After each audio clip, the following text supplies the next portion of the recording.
It was the summer of 2010. Kanika was in Brooklyn. Barney Stinson was in Harlem. Dylan in the Bronx. Sim was in Barcelona, cheering on their soccer team.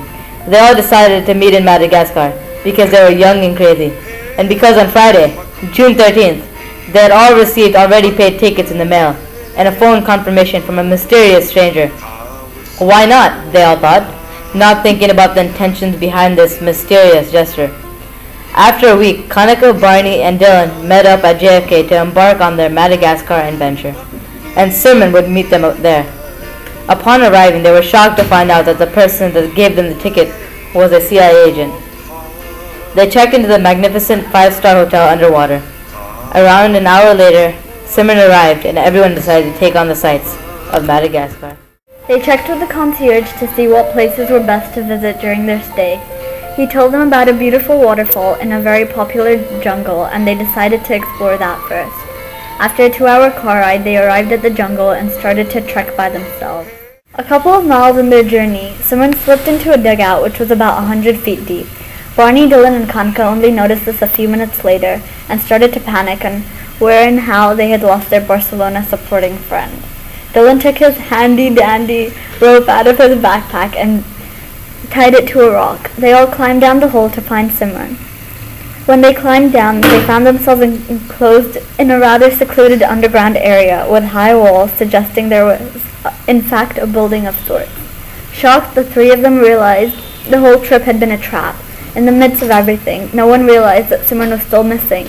In the darkness, Simon called out meekly, "Guys! Guys!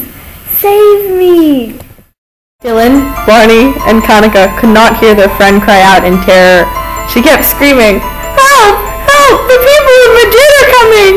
This caught their attention, and they ran off to find their friend. Suddenly, everything went silent, and nobody knew where Simran had disappeared. Running around the building to find Simran, they stumbled upon a staircase leading to a cellar upstairs. They opened the door to find a lab where Barcelona fans were being held. To their horror, they watched, feeling useless, as Simran got turned into a soccer ball. Dylan, Kanika, and Barney shrieked loudly, which gave away their presence, and the evil sorcerer turned them with an extremely scary but wise look on their face. Dylan took a leap of faith and ran into the sorcerer, shouting, "Ah!" But the sorcerer just slapped him across the face and trapped Kanika and Barney in a small chamber in the side of the room. Dylan regained consciousness and quietly sneaked over to save Simran. However, the sorcerer had eyes in the back of his head and turned to zap Dylan unconscious again. He did the same thing to Barney and Kanika.